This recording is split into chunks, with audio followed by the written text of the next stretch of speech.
não desanimamos. Antes, renunciamos aos procedimentos secretos e vergonhosos, não usamos de engano e nem torcemos a palavra de Deus. Ao contrário, mediante a clara exposição da verdade, recomendamos-nos a consciência de todos diante de Deus. Contudo, se o nosso evangelho está encoberto, é para os que estão perecendo que está encoberto. O Deus dessa era cegou o entendimento dos descrentes, para que não vejam a luz do evangelho da glória de Cristo, que é a imagem de Deus.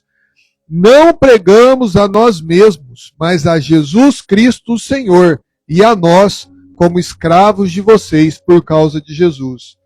Pois Deus que disse, das trevas resplandeça a luz, e Ele mesmo brilhou no nosso coração, para a iluminação do conhecimento da glória de Deus na face de Jesus. Temos, porém, esse tesouro em vaso de barro, para mostrar que o poder que a tudo excede provém de Deus e não de nós. De todos os lados somos pressionados, mas não desanimados. Ficamos perplexos, mas não desesperados. Somos perseguidos, mas não abatidos. Somos abandonados, mas não abatidos, mas não destruídos. Trazemos sempre no corpo o morrer de Jesus, para que a vida de Jesus também seja revelada no nosso corpo. Pois nós que estamos vivos, somos sempre entregues à morte por amor a Jesus, para que a vida dele também se revele no nosso corpo mortal, de modo em que a morte atua em nós, mas em vocês a vida. Amém, irmãos? Feche os seus olhos. Senhor Jesus, nós estamos aqui diante da tua poderosa palavra, Pai. E já adiantando, Senhor, eu quero que o Senhor não olhe para esse vaso de barro, Senhor. Que o Senhor resplandeça a tua glória, o teu evangelho. Que o Senhor constrange o nosso coração mediante a tua palavra, Senhor. Nós repreendemos aqui, Pai, em nome de Jesus, qualquer espírito que venha causar, que venha atrapalhar o nosso culto, Senhor, que venha atrapalhar os ouvidos de ouvir a sua mensagem, pois a palavra diz que a fé vem por ouvir e ouvir a tua palavra. Por isso, Senhor, nós cremos em Ti, Espírito Santo. Tu és bem-vindo. Amém. Amém, irmãos? Podemos nos assentar?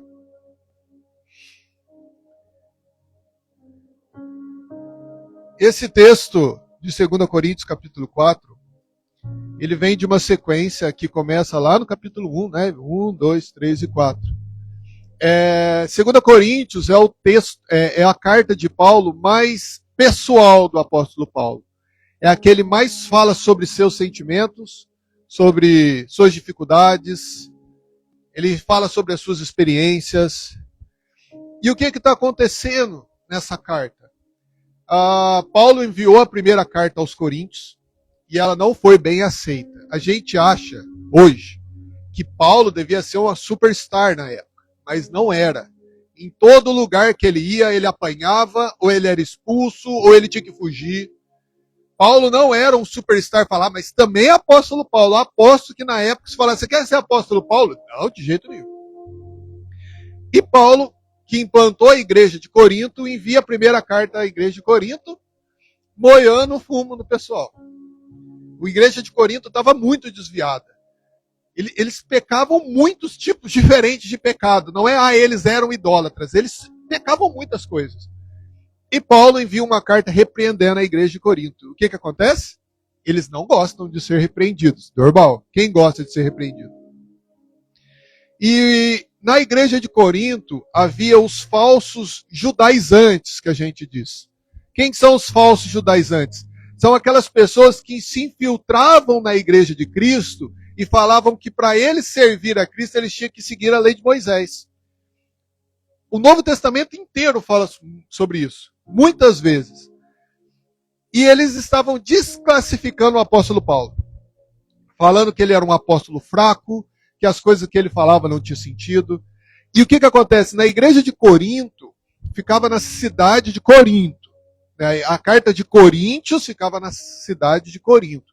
E era uma cidade-chave para o Império de Roma, porque ali desembarcava muitos navios e era uma cidade muito comercial. Então muita gente passava ali. E ali havia uma época em que a carta foi escrita, haviam as pessoas que ficavam falando sobre as suas religiões nas praças, nos lugares públicos.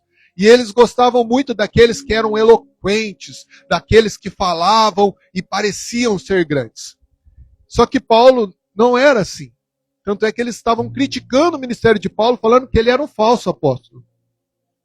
Então, aqui no capítulo 4, ele está do 2 até o 5, ele está se defendendo. Porque o nosso texto começa assim, ó, portanto, havia algo atrás. E no capítulo 3, para a gente entrar aqui, Paulo vem falando a respeito que o novo ministério da graça de Jesus é muito superior ao ministério de Moisés. Tanto é que é lá que ele cita que a letra mata, mas o espírito vivifica. E ele vem falando que carregamos algo tão glorioso, por isso a gente não deve desanimar. E então ele vem falando, por isso, tendo em vista que a gente tem um ministério tão maior que a lei de Moisés, e o tema central desse capítulo é que a fraqueza não desqualifica o evangelho. Ela qualifica ele. É interessante que Paulo não está se defendendo porque ele quer se sentir bom ou porque ele quer se exaltar. É porque quem fala, vamos supor, se eu sou uma pessoa que, vamos supor, um usuário de droga que vem falar do evangelho, o que é a primeira coisa que eu vou falar? Você não tem moral para falar. E Paulo está se defendendo por quê? Porque ele está vendo que o evangelho que ele está carregando está sendo desqualificado junto com ele. Então ele vem se defender por amor ao evangelho. Não é pessoal, não é que ele quer se tornar grande. Então agora, a gente sabendo tudo isso que está acontecendo na cidade de Corinto, há uma coisa interessante. Ele escreve essa segunda carta depois que ele envia Tito para lá. Ele envia Tito para a igreja de Corinto, e aí Tito vai lá, conversa com o pessoal, fala, não, Paulo, realmente, né, eles entenderam a sua primeira carta, agora eles se arrependeram, e aí Paulo escreve a segunda. Mas vamos lá para o verso primeiro. Ó. O verso primeiro diz assim, ó, portanto, vendo que temos esse ministério, como nós temos recebido misericórdia, não desfalecemos. Aqui é uma coisa interessante. Ele fala que a gente recebeu esse ministério da graça, pela misericórdia de Deus. E aqui ele já começa a quebrar o pessoal lá, porque não é porque eu sou bom que eu recebi o ministério de Jesus. Não é porque a gente fala bem, ou porque a gente fala bonito, ou porque a gente parece legal que a gente recebeu o ministério de Jesus. É pela misericórdia de Deus. Ninguém é melhor do que ninguém. E quando a gente fala isso, não quer dizer, o ministério é quem prega. Não, o ministério é todo mundo que serve a Jesus, está no ministério de Jesus. Todos são pregadores do evangelho. Quando eu prego para o meu vizinho, eu estou ministrando. Quando eu mando uma mensagem no WhatsApp escrito que Jesus te abençoe o seu dia, eu estou ministrando, eu sou ministro do evangelho. E é muito interessante que Paulo, ele se intitula que ele recebeu esse ministério pela misericórdia. Por quê? Olha a vida de Paulo. Paulo, perseguidor da igreja, matava os cristãos. Sabe? Quanta coisa errada Paulo fez. E a misericórdia de Deus alcançou e fez ele ministro do evangelho. Ninguém aqui é chamado por mérito nenhum. A gente vê, às vezes, uma pessoa que está ministrando, uma pessoa que tem um dom de cura, uma pessoa que faz alguma coisa diante de Deus, não é por mérito dela, é pelo mérito de Jesus. E todos nós somos ministros desse evangelho, cada um com seu dom. Como Paulo diz, um corpo tem muitas partes. Tem a mão, tem o pé, tem a perna, tem os olhos. Todos são importantes no corpo de Jesus. Essa autoimagem que a gente precisa ter sobre a misericórdia de Deus, eu tive uma revelação dela, até queria indicar para os irmãos um livro que chama O Evangelho Maltrapilho. Eu li esse livro chorando, eu não conseguia passar uma página sem chorar. Ele demonstra que, na verdade, o Evangelho é um mendigo mostrando para outro mendigo onde tem pão. Sabe, não sou eu que sou bom, eu não tenho o pão. Eu conheço o pão. E eu vou apontar a direção para esse outro mendigo, porque eu também sou um mendigo que estou procurando pão. Ó, eu sei um lugar onde tem comida. Eu conheço o pão da vida. E se fosse pelos nossos méritos, ninguém subia aqui. Né? Amém? É interessante que na hora que eu estava lendo isso aqui, eu lembrei de uma piada que tinha um político muito importante, né? E ele estava, né, fazendo a sua política lá, não, porque né, todo mundo erra, né? Quem nunca errou que atire a primeira pedra. E aí, de repente, veio a pedrada, assim, pum, na cabeça do rapaz. Aí ele caiu lá para trás do lugar que ele estava. Aí na hora que ele subiu, ele chegou e falou assim, ué, quem que tacou a pedra? Aí o rapaz levantou a mão assim. Vai falar, você nunca errou, não? Ele fala, nessa distância, nunca. É só para descontrair, gente. Então. E aí Paulo, no mesmo versículo, ele fala assim, ó, nós não desfalecemos.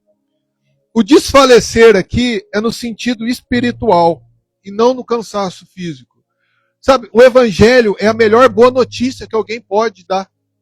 Mas é a notícia que mais encontra resistência no mundo.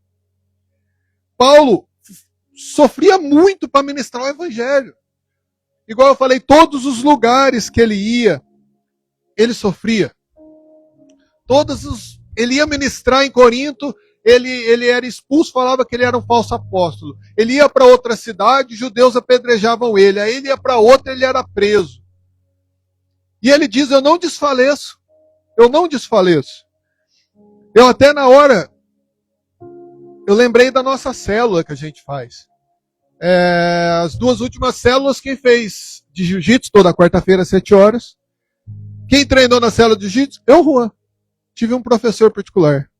2 semanas. Né? Economizei $200. Mas assim, a gente está aqui. A gente não desfalece. A obra não é nossa. Se a gente foi chamado para fazer algo, é pela misericórdia de Deus, não é porque eu sou bom. Então a gente não desfalece. A Bíblia diz assim, que é Deus que dá o crescimento. É Deus que constrange o coração. É Ele que faz. Não sou eu. Tanto é que quando a gente quer orar por uma pessoa, a gente fala, Senhor, alcança aquela pessoa. Senhor, muda o coração dela. Porque eu não consigo, as minhas palavras, por mais que eu seja inteligente, por mais que eu possa usar a palavra certa, aquela pessoa não muda se o Espírito Santo não atuar no coração dela. Do mesmo jeito, é a nossa vida. A gente continua, a gente não desfalece. No verso 2 diz assim, ó, antes renunciamos aos procedimentos secretos e vergonhosos, e não usamos de engano e nem torcemos a palavra de Deus. É interessante que havia uns opositores de Paulo naquela época, e eles tinham razões obscuras. Eu não sei se parece muito com o nosso tempo de hoje, mas eles queriam ganhar em cima daquelas pessoas. E para eles ganharem dinheiro, ganharem fama, eles falavam aquilo que as pessoas queriam escutar. Mas eu não estou falando de hoje, eu estou falando daquela época. Tá? Porque eles vinham, e Paulo está se defendendo, ó. Nós renunciamos tudo aquilo que é secreto e vergonhoso. E não usamos de engano, e nós não torcemos a palavra de Deus para agradar as pessoas, para que as pessoas venham e coloquem dinheiro aqui. A gente não precisa. A gente não precisa usar truques e táticas para seduzir ninguém. A palavra de Deus, a Bíblia fala que ela é uma faca de 2 gumes, afiada, que ela corta juntas e medulas. A palavra de Deus vai produzir o efeito dela. Eu não preciso ajudar a Deus. É que a gente tem mania de querer ajudar a Deus, né? Deus vem e fala para Abraão, Abraão, você será pai. Você terá um filho. E Abraão, o que ele faz? Ajuda Deus. Como? Engravida Agar. Deus não mandou fazer isso. Mas a gente quer dar uma ajuda, né, para Deus. Não, né, Deus falou, já que ele falou, então né, vamos adiantar, né? Passa a carroça na frente dos cavalos. E eles queriam resultados visíveis. Porque naquela época, uma pessoa que... Eu não lembro exatamente as religiões que tinham, mas se haviam muitos seguidores, significava que ele era bem sucedido. E isso não é verdade. Quantas pessoas Jesus havia chamado? 12. Era o suficiente. Havia uma multidão. mas que só estavam com Jesus quando o pão era multiplicado. O cristão de verdade, ele não adultera a palavra de Deus. A palavra de Deus não é para agradar ao ouvinte. Ela não precisa ser alterada. A verdade salvadora de Jesus não precisa ser nada acrescentado, sabe? Eu me lembro de Jesus em João 6. Jesus, ele vem e ministra que ele é o pão que desceu do céu e que aquele que não beber do seu sangue, não comer da sua carne, não terá vida. E aí, os seguidores de Jesus ali viram e falam assim, ó, dura essas palavras. Muito dura. Quem pode ouvi-las? E eles abandonam Jesus. E aí a gente pensa, né? Nossa! Imagina Jesus dizendo, nossa, foi todo mundo embora, gente, pelo amor de Deus. Aí ele olha, ficou os 12 apóstolos ali. E ele fala, nossa, ainda bem que vocês ficaram. Olha, porque eu ia ficar tão triste se eu ficasse sozinho. Olha, a minha palavra foi dura, mas vamos relativizar ela aqui. Não é bem isso que eu quis dizer. Foi isso que Jesus disse? Jesus disse, e vocês? Não vão embora, não? Vocês não querem ir embora também? Eu não vou mudar a minha palavra para agradar vocês. E Pedro responde, para onde nós iremos? Para onde iremos? Para quem iremos? Se só tu tens a palavra de vida eterna. Ou seja, o cristão de verdade não adultera a palavra, ainda que seja pequena as pessoas, ainda que tenha a palavra deve ser verdadeira. É interessante que a palavra de Deus, ela serve tanto para salvar quanto para condenar. Porque quando eu ministro a palavra, às vezes a gente quer que a pessoa se converta, a gente quer que a pessoa creia, mas tem pessoas que você pode bater o pé, você pode mostrar posso passar aqui, ó, ao vivo aqui, ó, no céu. A pessoa vai falar assim, não quero. E aí eu quero ministrar e eu quero mudar a palavra para que aquela pessoa creia. Mas não é isso que a Bíblia ensina. Porque a mesma palavra que na hora que uma pessoa escuta e ela crê, e ela aceita Jesus como seu único suficiente Salvador, ela é trazida à vida. Aquela que recusa continua condenada. E eu digo que ela continua condenada, porque em João capítulo 3 diz assim, que aquele que não crê no Filho do Homem já está condenado. E a condenação é essa, porque a luz veio ao mundo, mas amaram mais as trevas do que a luz. Ou seja, a palavra de Deus ou ela salva ou ela condena. A gente não precisa se esforçar para mudar a palavra para que a pessoa creia. E os próximos versículos vão explicar o que acontece. No 3 e 4 diz assim, ó, mas se o nosso evangelho está encoberto, para os que estão perecendo é que está encoberto. Porque o Deus dessa era cegou o entendimento dos descrentes para que não vejam a luz do Evangelho de Cristo, que é a imagem de Deus. Ou seja, aqui é uma pergunta interessante. Se Paulo pregava a palavra, por que é que as pessoas não se convertiam? Ele responde, porque Satanás cega a mente do pecador. E eles têm mais facilidade de acreditar numa mentira do que no Evangelho da verdade. É o que a gente mais vê hoje em dia, igrejas lotadas de pessoas vazias. Uma vez eu vi um pastor falando, se a igreja realmente cumprisse o propósito dela nessa terra, a terra já deveria ser transformada de tanta igreja que tem. A população, eu não sei falar exatamente, mas são milhões de pessoas no Brasil que são evangélicos. E qual é a mudança? No Brasil mata mais gente que no Irã e na guerra da Rússia. A igreja não está funcionando. Por quê?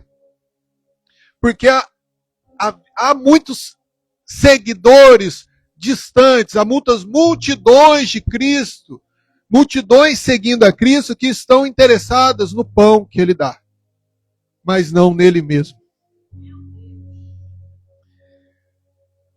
O diabo, ele ataca os incrédulos na mente. É uma guerra mental. A gente imagina que o Satanás vai aparecer na nossa casa no domingo, 9 horas da manhã, lá, né, todo vermelho assim, e fala assim, ei, larga a mão de ir para a igreja, rapaz, vamos pro bar. Né? A gente pensa, né? Satanás vai vir de encontro comigo, vai me impedir. Ou na hora que você vai sair de casa, ele vem e põe o pé na porta assim, não, você não vai sair. Não, Satanás fala assim, larga a mão. Ah, hoje está meio friozinho. Você trabalhou a semana inteira. Fique em casa. Ó, tem a série que você está assistindo. Vai passear. Vai passear, você tem que divertir, você tem que aproveitar a vida. Né? É o que a gente escuta, aproveita a vida. Satanás joga a seta. E o mais impressionante é que Satanás utiliza dos falsos mestres para enganar e colocar um véu sobre os olhos daqueles que não creem a Jesus. Porque se a gente for na Cracolândia e a gente encontrar um usuário de crack e falar assim, cara, você está errado, ele vai falar assim, eu sei que eu estou errado. Eu sei que eu estou errado, eu sei que eu estou errando, eu sei que eu estou no lugar errado, eu sei que se eu morrer eu vou para o inferno. O duro é aquele que serve na casa de Deus, está na casa de Deus, mas não compreende que não está em Deus. E isso é possível. Jesus disse, muito me dirão naquele dia, Senhor, não pregamos a tua palavra, não expulsamos demônio, não curamos doentes. Quem são esses? Crentes, falsos cristãos, que estavam dentro de uma igreja, na casa de Deus, e perdidos. Esses são os piores, meu irmão. Porque a gente pode pregar, pode ministrar, às vezes as pessoas não compreendem, porque elas estão cegas, achando que estão certas. É o pior, é o iludido. O iludido é o mais complicado. Porque se a gente sair para a rua aqui e pegar uma pessoa que não crê em Jesus, é mais fácil do que você pegar uma pessoa que está na igreja e é religiosa. Esses são os mais difíceis de crerem. Paulo continua dizendo, pois não pregamos a nós mesmos, mas a Jesus Cristo, o Senhor, e a nós como escravos de vocês. Paulo está dizendo assim, ó, eu não prego a mim mesmo, não sou eu, o apóstolo Paulo, o alvo das minhas ministrações. A ministração minha é a respeito de Jesus. Os judaizantes da época de Paulo, o que eles faziam? Eles pregavam a respeito das suas experiências, do seu poder, das coisas que eles faziam, eles se exaltavam. Mas Paulo fala assim, não olhe para esse vaso de barro aqui. Eu prego é a Jesus. As minhas palavras são sobre Jesus, não são sobre mim. Nós fomos chamados a pregar a Cristo e mostrar a direção de Cristo. É o que a gente sempre fala, a gente tem que chegar numa pessoa, ministrar o evangelho para ela e fazer assim, ó, ele, não eu. Sabe por quê? Porque muitas das vezes a gente coloca fé nas pessoas e essas pessoas nos decepcionam. E isso acontece em todos os lugares. Vai acontecer aqui. Às vezes eu decepciono minha esposa. Como é que eu não vou decepcionar vocês? Eu sou falho, eu erro, eu sou pecador.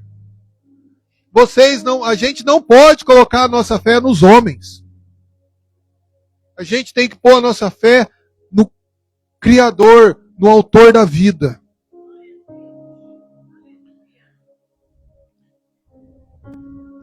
E Paulo continua dizendo, pois Deus que disse, das trevas resplandeça a luz, e ela mesmo brilhou em nossos corações para a iluminação do conhecimento da glória de Deus na face de Jesus. Paulo sabia muito bem o que queria dizer essa palavra.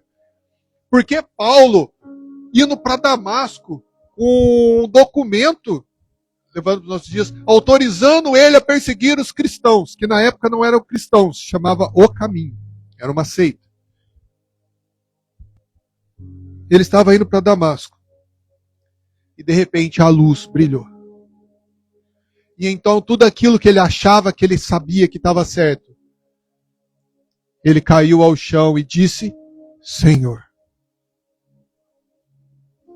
Quando Jesus resplandece na sua vida, o que acontece com você, meu irmão? Você cai de joelhos e diz, Senhor, agora eu vejo. E quando eu ministro, que a gente vê que é uma sequência, quando eu não ministro a mim, e quando eu não mudo a verdade, e eu ministro a palavra de Jesus para uma pessoa, a luz de Deus brilha no coração dela. E Deus fala, das trevas resplandeça a luz. E acontece aquilo que Ezequiel, capítulo 36, fala, e Deus tira um coração de pedra e coloca um coração de carne.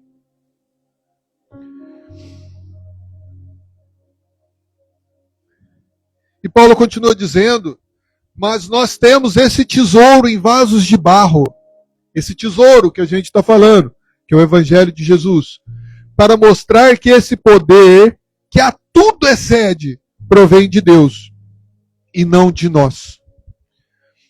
Quem aqui sabe o que é um vaso de barro? O vaso de barro o que é? Geralmente é barato, quebra fácil, é frágil. Esse é o contraste que Paulo faz com o Evangelho. Entre o evangelizador e o Evangelho. Deus pegou algo caríssimo e colocou dentro de um vaso feio. De um vaso barato, fraco, que não tinha glória nenhuma em si mesmo. É isso que Paulo está dizendo. E Deus é tão maravilhoso que Deus usa esses vasos baratos, fracos, frágeis, para fazer coisas magníficas.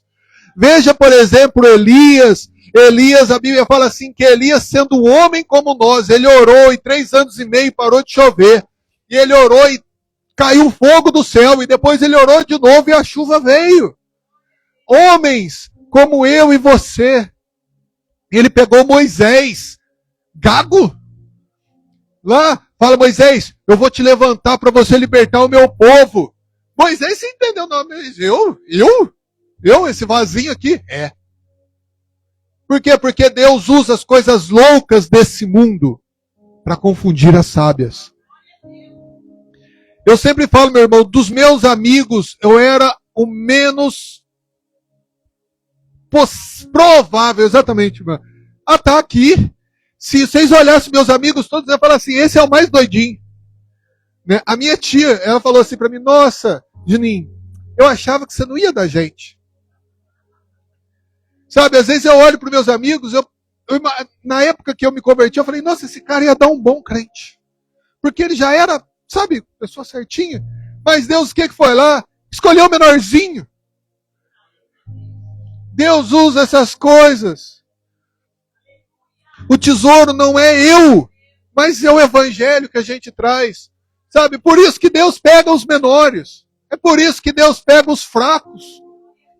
Ele não precisa escolher o bem, o bom, o preparado. Ele pega o mais fraco e fala assim, olha, eu vou te levantar. E todo mundo vai saber que o meu poder que fez você assim. Assim como Davi. Davi, quando estava lá no pasto, e Samuel foi ungir ele olhou todos aqueles que eram bons perante os homens. Mas ele falou assim, eu quero aquele vasinho lá, o mais pequenininho, mais fraquinho. Aquele que ninguém dá moral. Porque na hora que eu levantar ele, eles vão me glorificar e vão exaltar o meu nome, eles vão saber, não foi esse menino que fez, mas o meu espírito que estava nele que fez. O talher, ele não pode chamar mais atenção que a comida. Sabe? Quando tem uma mesa aqui, a gente chega na mesa e fala assim, nossa, olha que bonito que está esse garfo. O que a gente olha? A comida. Quando a gente chega num museu e vê um retrato, a gente olha para o quê? Para o retrato, a gente não olha a moldura. A gente não fica assim, nossa, olha essa moldura de madeira jatobá. Não sei se jatobá é uma madeira, né? Eu sei que... O mostruário, a gente vê muitas joias, diamantes, esmeraldas assim no mostruário, e a gente olha e fala assim, nossa, que mostruário bonito. Não é, gente. O que a gente exalta?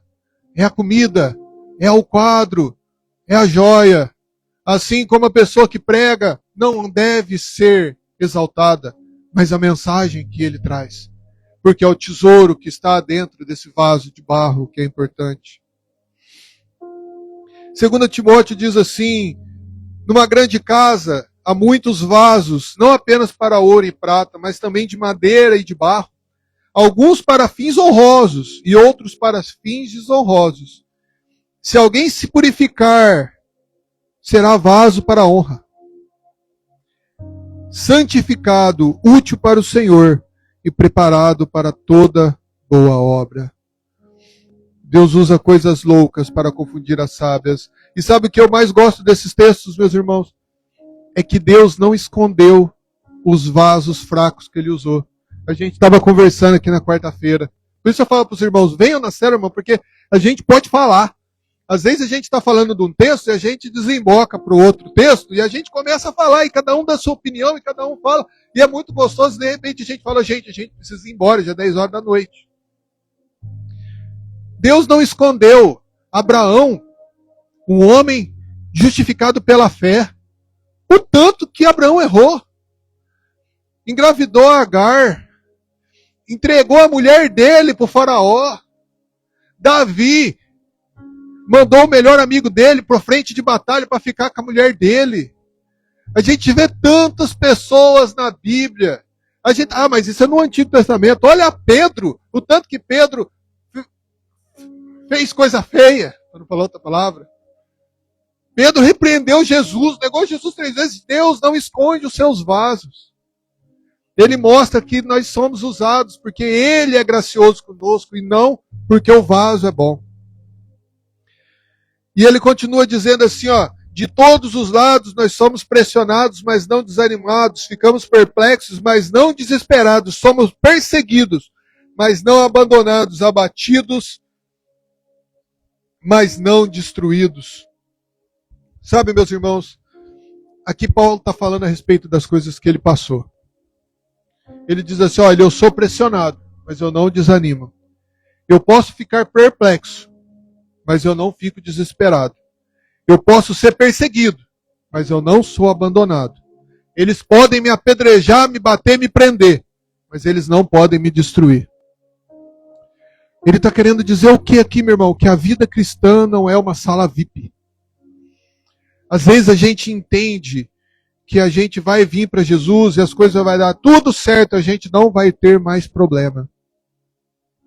E Paulo está refutando exatamente isso. Mas a culpa não é das pessoas. Porque a gente gosta de conforto. É normal. Ninguém gosta de sentir dor. Ninguém gosta de ser rejeitado. A gente quer se sentir aceito. É normal. É do ser humano. Mas a vida cristã não é o normal. A vida cristã é você subir um rio, ao contrário, contra a correnteza. Tudo vai te mandar descer sentido o rio, mas você vai escolher subir. Vai ser difícil, às vezes as águas estão suaves, mas às vezes as águas estarão tempestuosas.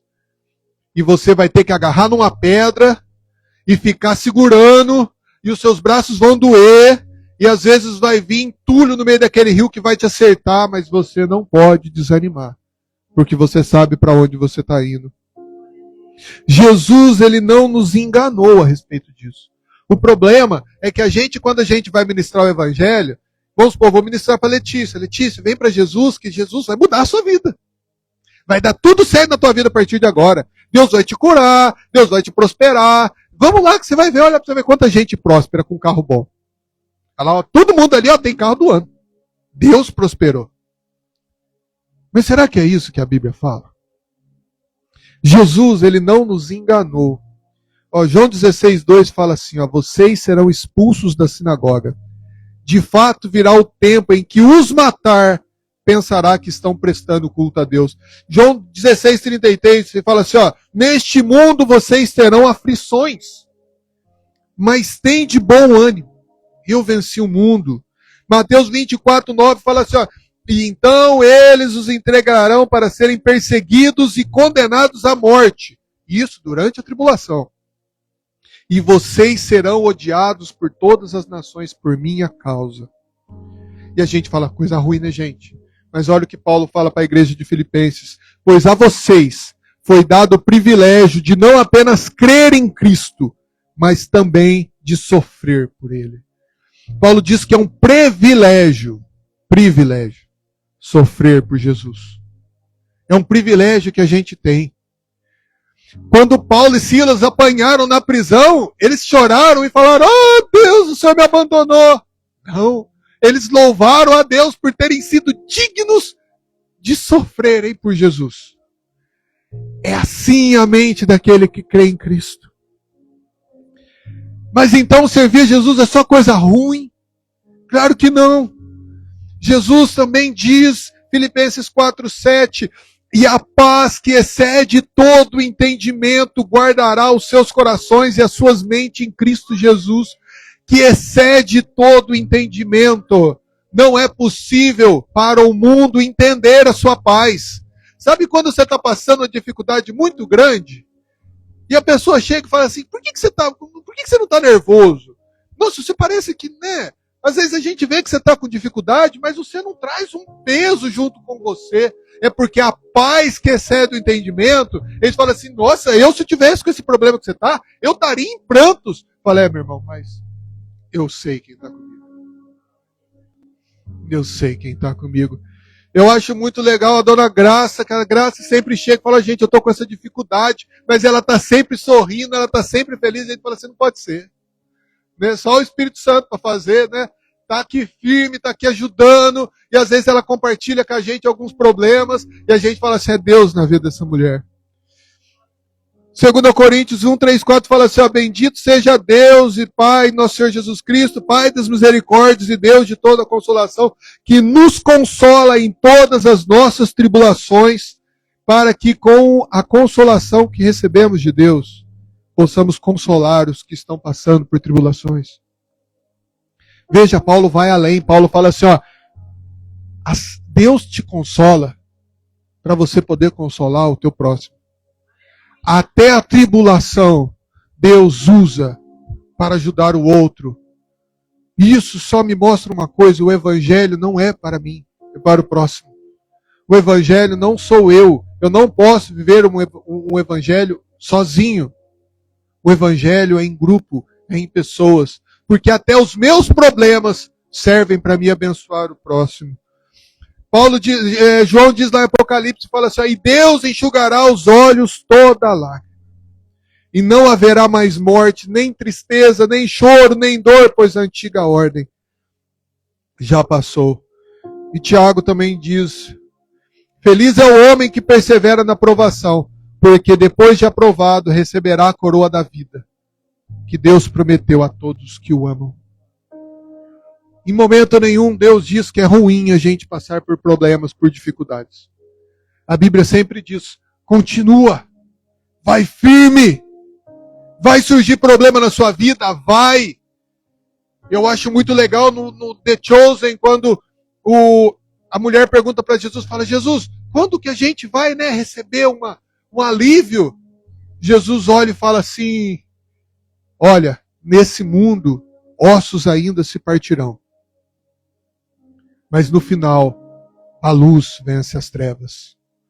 Aqui a gente ainda vai passar dificuldade, aqui a gente ainda vai passar dor. A Bíblia diz assim, aquele que fielmente seguir a Cristo sofrerá perseguição. Ah, mas será que ele quis dizer isso? Sim. É isso que a Bíblia toda mostra. E Paulo continua dizendo, já para entrar no final, trazemos sempre em nosso corpo morrer de Jesus, para que a vida de Jesus também seja revelada em nosso corpo. Porque nós que estamos vivos somos entregues à morte por amor a Jesus, para que a sua vida se manifeste em nosso corpo mortal, de modo em que em nós atue a morte, mas em vocês a vida. E agora uma pergunta muito interessante. Se Jesus, usando o apóstolo Paulo, realmente quis dizer isso, se de fato é isso que Deus quis que a gente falasse nessa manhã, o porquê é que a gente não morre? O porquê é que a igreja se recusa a morrer? Uma semente que não morre não germina. Para uma árvore nascer, aquela semente precisa morrer. E através dela vão surgir raízes para nascer uma nova planta. Assim é a vida com Deus. É necessário a morte. Paulo dizia, e eu não prego a mim, mas prego a Cristo e a este crucificado. Porque todos querem o Deus que vai vir no céu, em glória, e dar os galardões, mas ninguém quer pegar a sua cruz. Ninguém quer aquele Jesus naquela cruz pregado. Mas Jesus diz, aquele que quiser vir após mim, negue-se a si mesmo, aquele que quiser. Negue-se a si mesmo, tome a sua cruz e siga-me. Siga-me para onde? Siga-me para onde? É interessante que a questão da morte já era um tabu naquela época, porque quando Jesus fala, lá em Mateus 16, eu acho, ele fala assim, olha, o Filho do Homem será preso e será morto, mas depois de 3 dias ele será ressuscitado. E então Pedro, muito cheio de si, vira e fala assim, ó, de maneira nenhuma deixaremos que isso aconteça com você, Jesus. Veja, Pedro não concordou com a morte de Jesus. E Jesus o que falou para ele? Pedro, realmente você está certo. Morrer deve ser ruim mesmo.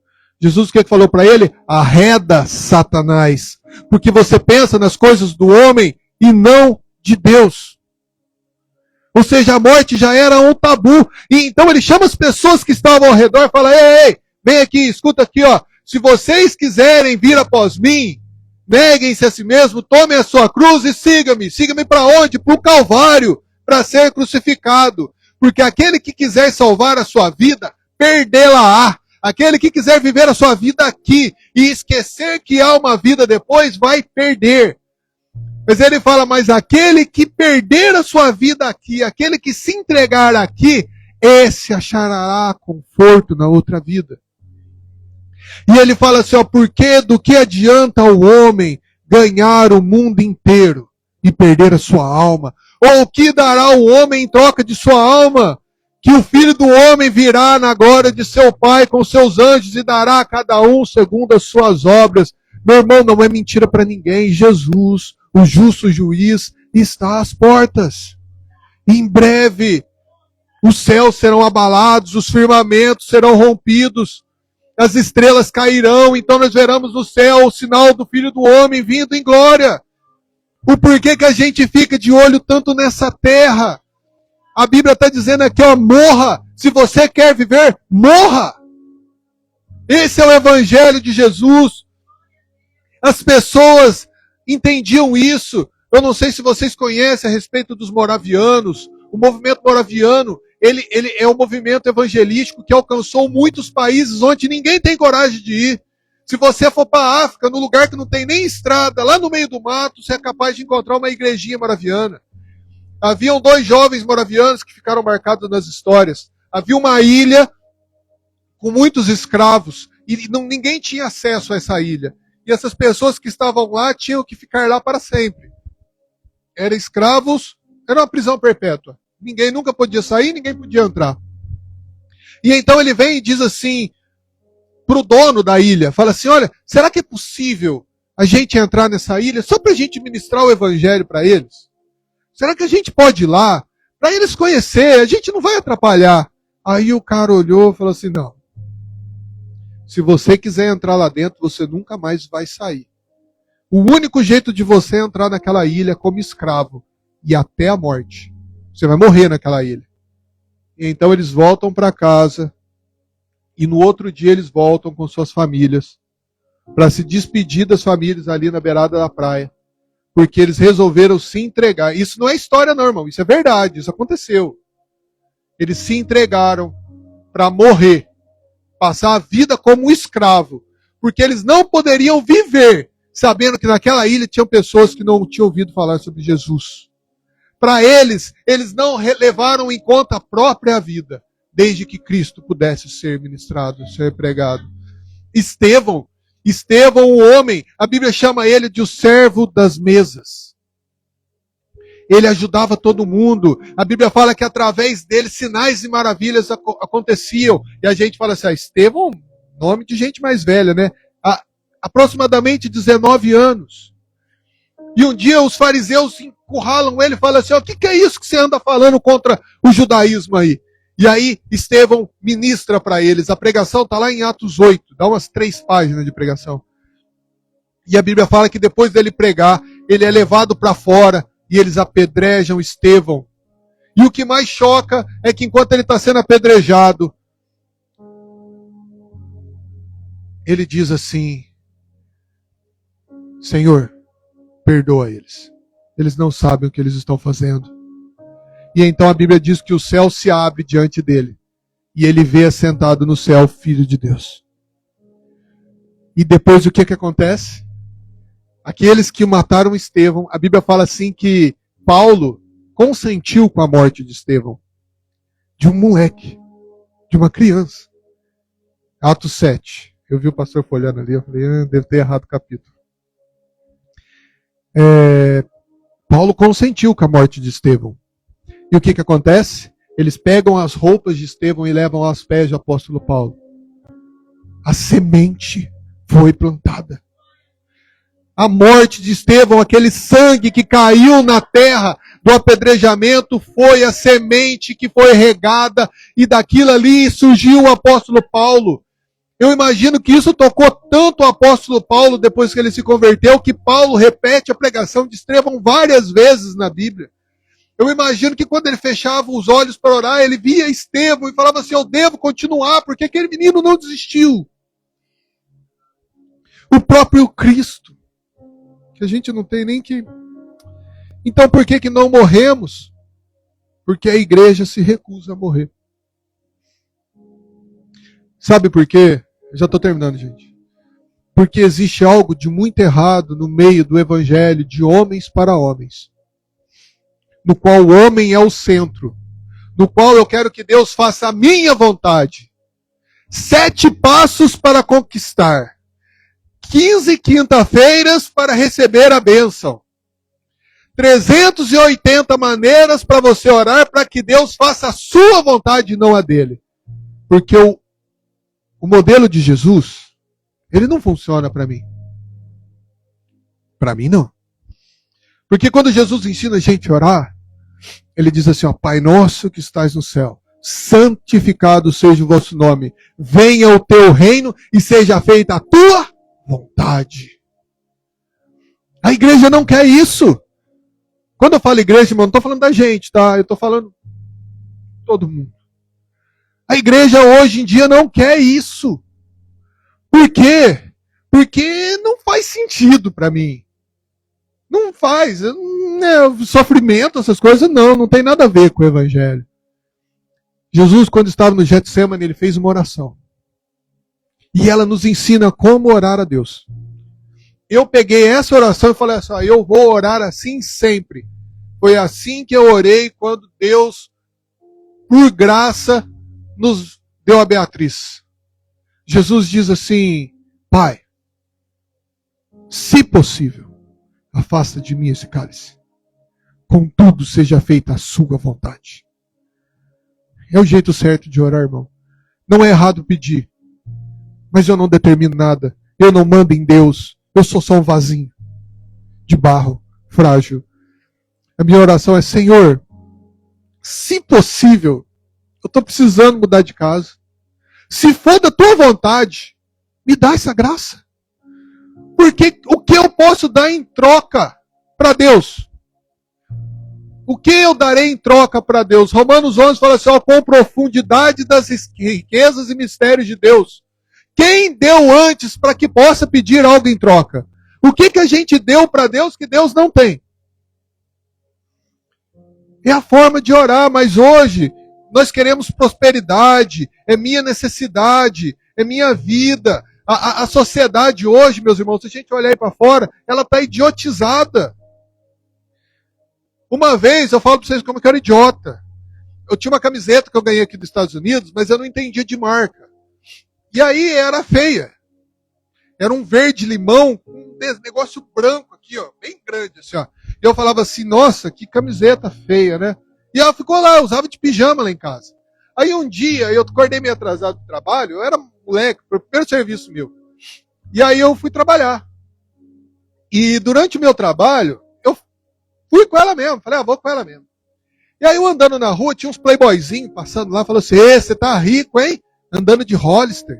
Nunca tinha ouvido falar essa marca na vida. Eu falei, Hollister? Essa marca aí é super cara. Comecei a usar para sair de casa.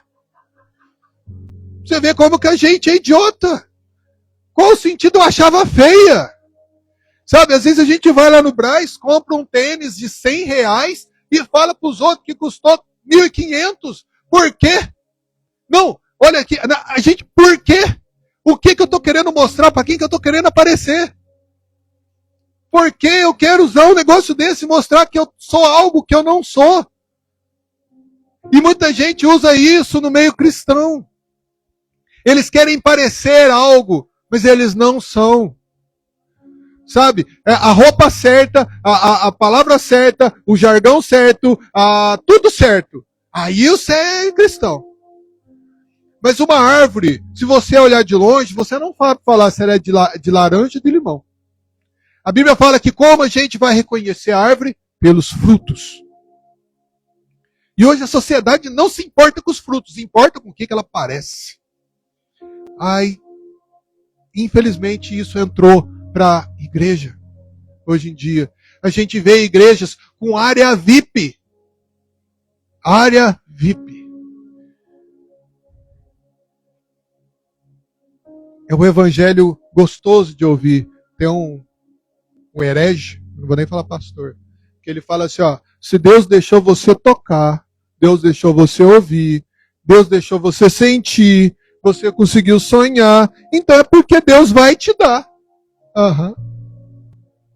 Com certeza. É exatamente isso que Jesus fala. Exatamente isso que Jesus fala. E quantos seguidores essa pessoa tem?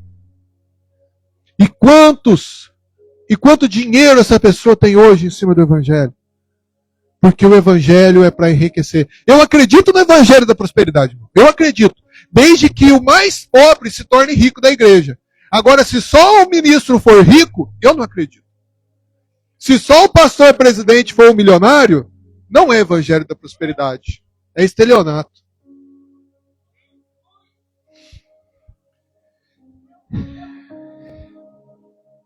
E para terminar, irmãos, diz assim, ó.